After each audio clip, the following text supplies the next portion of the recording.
Olá, eu sou Cláudia Diniz, fisioterapeuta, estudo neurovisão desde o ano de 2010 e hoje vou falar com vocês um pouco sobre o desenvolvimento infantil na era digital.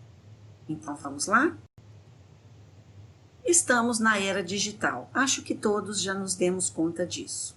A era digital é um tempo em que se acessa, se compartilha e se usa a informação digital de maneira generalizada, pronta e fácil para realizar as atividades. Na era digital, a informação que movimenta a economia é obtida com o uso de computador ou outros dispositivos de tecnologia. Por causa disso, a internet se transforma na fonte de recuperação e transmissão de informações. E a gente já é testemunha de como a gente já depende atualmente da internet. As informações na era digital já estão em formato eletrônico, ou aquelas que ainda não estão gradualmente sendo migradas para esse formato. Por causa disso, dispositivos como smartphones, computadores pessoais, tablets, todos que são criações da era digital, se tornam vitais para as pessoas. Nós também somos testemunha de como nós nos transformamos em pessoas dependentes desses equipamentos e o tamanho da falta que nós sentimos deles quando não podemos usar. E as crianças? Como será que elas estão na era digital? Você já se perguntou sobre isso? Observe essas imagens. Se tornou comum para nós ver crianças cada vez mais fazendo uso de dispositivos de tecnologia de algum tipo em várias situações. Numa busca rápida no Google, com 2 palavras simples, criança e celular, a gente consegue, em menos de um segundo, recuperar mais de 111 milhões de resultados. É algo que está em todos os lugares.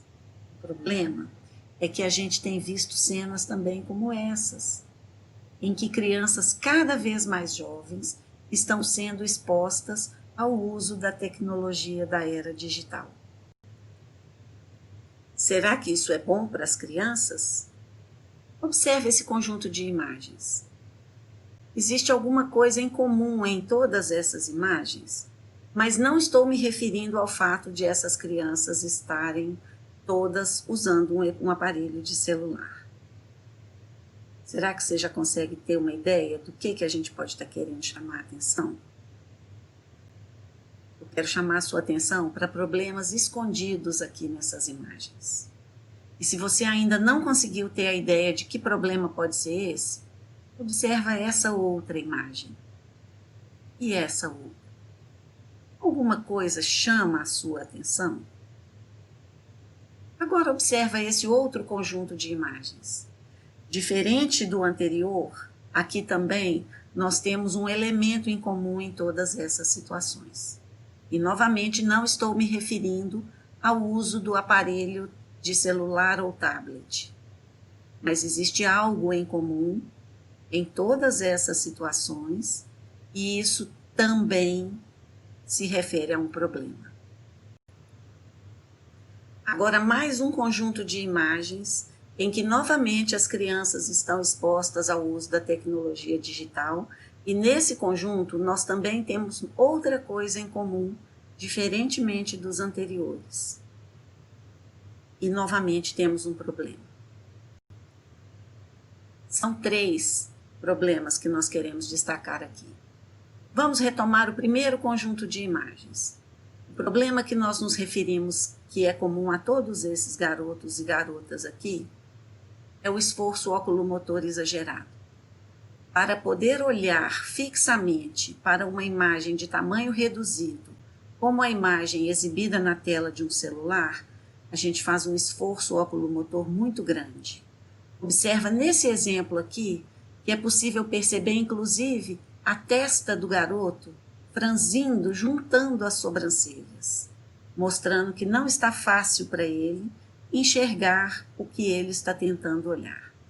Esse outro exemplo nos mostra que, além da dificuldade do esforço oculomotor, foi necessário, inclusive, virar levemente a cabeça para poder ajustar a condição visual à necessidade de enxergar algo que não está fácil para essa criança. E por que o esforço oculomotor fica exagerado? Porque para fazer isso, fixamente, olhar fixamente num objeto colocado à distância em que normalmente fica uma tela de celular, 25 centímetros, 30 centímetros do nosso rosto, nós temos que colocar em prática uma biomecânica muito complexa, que leva em consideração a posição dos olhos, representados nesses dois diagramas pelas bolinhas marcadas em vermelho, a posição do objeto que nós estamos visualizando, marcadas nos diagramas pelas bolinhas verdes, e leva em consideração também a situação em que a cabeça está fixa, representada pelo diagrama da esquerda marcado em azul, mas muda quando a cabeça se movimenta, representada pelo diagrama da direita, que foi marcado em azul agora. Então, a gente muitas vezes tem um esforço oculomotor muito grande, mas às vezes é difícil manter esse esforço oculomotor como na foto marcada em vermelho, e isso se transforma na compensação que esse garotinho acaba de nos mostrar. É tão difícil para ele manter o olhar apontado para frente que ele precisou fazer uma modificação ainda maior. Ele precisou inclinar a cabeça para baixo, desviar os olhos para cima, e só assim ele consegue manter o olhar no ponto da imagem que ele precisa. E as imagens pequenas dificultam isso ainda mais. O tamanho das imagens projetadas nas telas dos aparelhos de celular não é considerado um tamanho aceitável ou fisiológico para a visão. Então, enquanto as nossas crianças estão exercitando a utilização desses equipamentos, elas estão expostas a um esforço oculomotor muito grande. E esse esforço oculomotor pode desencadear sintomas bem desagradáveis. Agora vamos nos remeter ao segundo conjunto de imagens. Aqui nós temos 5 imagens. Voltamos aqui novamente com a imagem do garoto que nós usamos para explicar o problema anterior, para destacar um segundo problema escondido, que normalmente nós não enxergamos quando estamos diante dessas situações. Nós estamos sempre preocupados com o conteúdo que a criança está visualizando, com que páginas ela está acessando na internet, se há algum risco de violência, de pedofilia, mas a gente esquece da parte física, orgânica.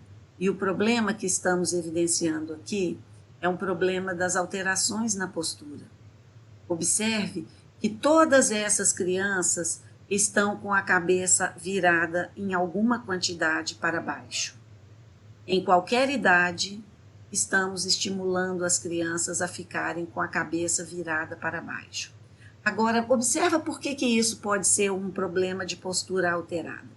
Veja essa imagem de um indivíduo na posição ereta, uma posição ereta aceitável, em que nós colocamos algumas marcas em amarelo, verde e azul nas estruturas anatômicas do pescoço e da cabeça. Observe o que acontece com essas marcas quando esse indivíduo agora passa a olhar na tela de um celular. A posição das imagens de referência se altera no espaço. É possível perceber que a cabeça sofreu uma inclinação para frente. Esse estudo foi publicado em 2015, na referência que está na tela, e você fique à vontade para analisá-la se você tem interesse na área.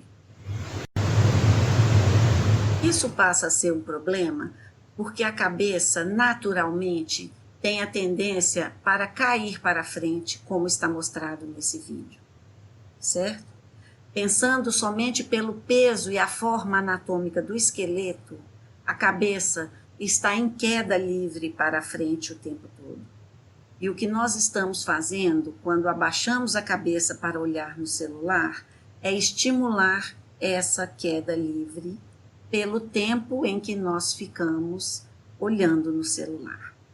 Agora, essa inclinação da cabeça é representada aqui nessa imagem e a gente vê que ela leva com ela a posição das vértebras do pescoço. E aqui nessas setas marcadas em preto, nós temos representados alguns ligamentos que têm a função de limitar a quantidade que a gente consegue inclinar a cabeça para frente, de modo que a gente não cause nenhum dano para as estruturas cervicais e nem para a nossa medula espinhal, que está contida no espaço entre as vértebras. Quando a gente inclina a cabeça para frente, a gente estira esse ligamento. Veja na imagem da foto da moça de costas como esse estiramento pode ser forte e ele pode produzir tensão. Para neutralizar isso e ajudar a equilibrar a cabeça, o nosso corpo é dotado de vários músculos, tanto na parte anterior quanto na parte posterior da coluna e do pescoço, tanto no nível superficial e profundo, numa organização muscular e de controle motor bastante complexa, que é necessária para impedir que a cabeça caia sem controle para frente. E quando a gente precisa acionar esses músculos, eles podem assumir um estado de ativação que, se for patológico, pode chegar a essa hiperativação evidenciada aqui nessa imagem, em que nós vemos uma forte ativação dos músculos da nuca dessa pessoa. Quando a gente inclina a cabeça para frente para ficar olhando para um celular colocado abaixo da linha do nosso olhar, nós estamos hiperativando esses músculos pelo tempo exagerado e nós estamos estirando o ligamento que limita os movimentos do pescoço para frente, como as imagens nos mostram. E isso causa tensão, isso é fonte de dor, de cefaleia, de compensações na musculatura dos membros superiores, dos ombros, das costas e da cabeça. Agora vamos ao outro conjunto de imagens. O que nós temos aqui de problema representado é o excesso de exposição à luz artificial. Observa como o rostinho das crianças está iluminado de uma tonalidade de luz branca ou azulada. Essa é a luz artificial que nos preocupa. Vamos entender um pouquinho mais sobre ela? A luz é um feixe branco que a gente vê entrando aqui no prisma, mas na verdade a gente sabe que o que a luz branca contém é um arco-íris, onde todas as cores do arco-íris estão representadas. Se nós medirmos a irradiação luminosa das cores do arco-íris e colocarmos num gráfico, a luz natural, a luz que vem do Sol, vai nos mostrar um padrão de irradiação semelhante a esse que esse gráfico nos mostra, em que a gente vê a quantidade de irradiação das cores próximas do azul, a quantidade das cores próximas do verde, assim como as do vermelho. O nosso cérebro recebe essas cores em forma de estímulos elétricos. O estímulo luminoso chega para os nossos olhos, dos nossos olhos ele é enviado para o cérebro e existem áreas no sistema nervoso destinadas a processar e a decodificar essas cores. Se nós pegarmos um pequeno fragmento representado aqui dessa área cerebral marcada no quadradinho e ampliarmos, o que nós vamos ver vai ser uma imagem parecida com essa, em que o tecido cerebral está aqui contido nesse desenho. E no meio desse tecido cerebral, em algumas áreas específicas, nós temos estruturas que são chamadas de bolhas, que são áreas onde os neurônios do cérebro são específicos para decodificar as cores do arco-íris. O problema é que nós inventamos a luz. E aí, quando nós acendemos, na época, as luzes incandescentes, que nós já não temos mais, a gente deixava o nosso cérebro exposto a um padrão de irradiação luminosa semelhante ao desse gráfico. Com o avanço da tecnologia, nós mudamos de incandescentes para lâmpadas fluorescentes, que também já estamos abandonando, mas que mudavam radicalmente o padrão de emissão luminosa para algo parecido com esse gráfico aqui. E mais recentemente, nós fizemos aquilo que é mais perigoso. Nós inventamos o LED, e o LED emite uma forte quantidade de luz do comprimento de onda do azul, enquanto emite pouca luz no comprimento de onda das outras cores. E já se sabe dos perigos que o excesso de exposição à luz azul representa para o sistema visual. Nós já sabemos, por uma pesquisa publicada lá em 2008 pela Agência Francesa de Saúde Ambiental e Ocupacional, sobre quais são os grupos de pessoas mais expostos aos perigos da iluminação artificial. E eles citam as crianças, porque as crianças têm o cristalino muito transparente. Eles citam indivíduos que têm cristalino artificial ou não têm cristalino, ficam particularmente expostos ao perigo da luz de comprimento azul. Ou grupos outros da população que sejam sensíveis à luz. Então, são as pessoas que têm patologias, que têm o sintoma do que a gente chama de fotofobia. Mas, além dessas pessoas, nós temos também todos aqueles indivíduos que estão, de uma forma ou de outra, expostos à iluminação de LED. E os LEDs estão compondo as telas dos nossos celulares, das nossas TVs, dos computadores, e nós estamos deixando as nossas crianças terem contato com essas telas. Então, quando você deixa a criança exposta à tela, você está deixando a criança exposta ao comprimento de onda mais perigoso para a saúde humana. Lá em 2008, já havia sido comprovado pela agência francesa e por outras publicações científicas o risco que essa exposição aguda à luz de comprimento equivalente à luz azul representa para a saúde humana.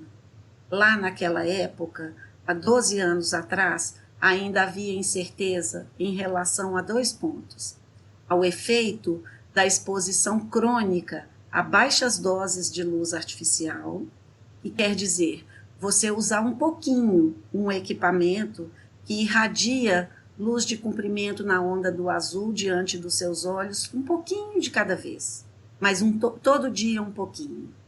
E também eles não sabiam quais eram os efeitos que isso poderia ter sobre o relógio biológico do corpo humano, que é regulado pela luz, tá? E quais eram os efeitos sobre a contração reduzida da pupila. Agora, em 2020, 12 anos depois daqueles dados do slide anterior, nós já temos algumas respostas. Foi publicada nesse ano uma revisão de literatura, cuja referência está aqui na tela para você, que nos fala sobre o efeito que a exposição a horas de leitura em telas digitais exerce sobre crianças ainda na fase do desenvolvimento. E o que se sabe é que as crianças estão aumentando a quantidade de horas que elas permanecem em ambientes internos, expostas à iluminação artificial, expostas à irradiação de telas de algum equipamento digital, porque elas estão online nesses equipamentos, mesmo que seja brincando de um jogo aparentemente inofensivo ou educativo. E, proporcionalmente, elas estão reduzindo a quantidade de horas em que elas estariam em ambiente aberto, expostas à luz solar natural. Então, o resultado que isso já tem materializado é uma cascata de efeitos negativos de longo prazo na fisiologia do corpo de uma criança em desenvolvimento, por causa da falta de exposição à luz do dia e por causa do excesso de exposição à luz artificial. Isso desregula mecanismos cerebrais que garantem a visão para longe, a visão de olhar a longas distâncias, reduz o nível de vitamina D, que impacta também na função visual, e desregula outros circuitos neurais, particularmente relacionados aos mediadores químicos, especialmente serotonina e dopamina, no cérebro ainda em desenvolvimento.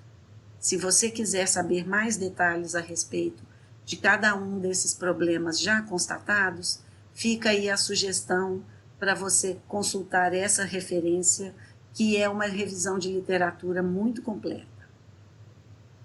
Essa revisão nos fala também que nós já estamos deixando crianças menores que 2 anos pelo menos 2h20 por dia em contato com telas de equipamentos que emitem luzes na onda de comprimento, no comprimento de onda do azul, com a cabeça inclinada para frente, fazendo um esforço oculomotor grande demais. Quando as crianças são um pouquinho mais velhas, entre 8 e 12 anos, elas já estão passando quase cerca de 4h30. Agora, o detalhe mais preocupante é o seguinte: esse estudo foi publicado em 2020, e ele foi publicado em 2020, mas baseou-se em estudos que foram realizados antes de 2020, ou seja, antes da pandemia. E agora? Durante a pandemia, nós maciçamente migramos as nossas atividades, tanto de adultos quanto de crianças, para os meios digitais. É possível que isso esteja ainda mais grave e que os efeitos estejam mais intensos do que esses que estamos relacionando e apresentando aqui para vocês. No Brasil, a gente já tem 424 milhões de equipamentos de dispositivos digitais, dos quais 234 milhões, mais da metade, são telefones celulares. Mas a população não é tão grande, quer dizer que nós temos mais de um celular por pessoa. Não quer dizer que todas as pessoas no Brasil tenham celulares, mas nós já temos um número de celulares maior do que a quantidade de pessoas no nosso país. E nós temos uma população de 15 milhões de pessoas abaixo de 5 anos de idade, ou, se incluirmos os indivíduos até 18 anos, esse número chega a 57 milhões. Então, o que nós estamos falando aqui é algo que pode estar atingindo maciçamente as nossas crianças e os nossos jovens. O UNICEF já falou para nós que a tecnologia digital já mudou o mundo. E quanto mais e mais as crianças ficam online em todo o mundo, a tecnologia digital está mudando também a infância. E agora a gente adiciona o isolamento determinado pela pandemia, que, segundo dados do portal da Fundação Getúlio Vargas, nos fala que esse isolamento determinou que o ensino à distância e o trabalho à distância, devido à pandemia, vão deixar marcas permanentes, não só nos hábitos, não só na economia, não só na forma de usar fazer as nossas atividades, mas a gente acredita que vão deixar marcas permanentes também nos indivíduos, no corpo humano e na fisiologia. Uma dessas marcas é a aceleração que a transformação digital de 2020 trouxe para todos nós, e a gente acrescenta, com tudo que ela trouxe de bom, que melhorou por causa da transformação tecnológica, e com tudo que ela traz de ruim, que são os problemas que nós estamos apresentando aqui. Uma outra questão é que ela se tornou uma linha divisória que está separando os indivíduos entre aqueles que têm acesso à tecnologia digital e aqueles que não têm. Então, isso já deixa marcas que são definidas e já constam de relatórios, inclusive do UNICEF, mas nós vamos tratar desse tópico numa outra oportunidade. Então, para finalizar, eu gostaria de dizer que nós já sabemos muitas coisas em neurovisão. Ao longo de todos esses anos, estamos progredindo no conhecimento, mas ainda estamos longe de saber tudo. E eu gosto sempre de pensar na neurovisão como uma estrada, como um caminho pelo qual estamos seguindo, mas ainda não conseguimos ver o fim da estrada. Temos muito a descobrir. Não temos todas as ferramentas tecnológicas que precisamos para investigar todas as funções do sistema visual e todo o funcionamento do nosso sistema nervoso. Estamos em caminhada. Vamos juntos? Muito obrigada. Estou à disposição para o que precisar.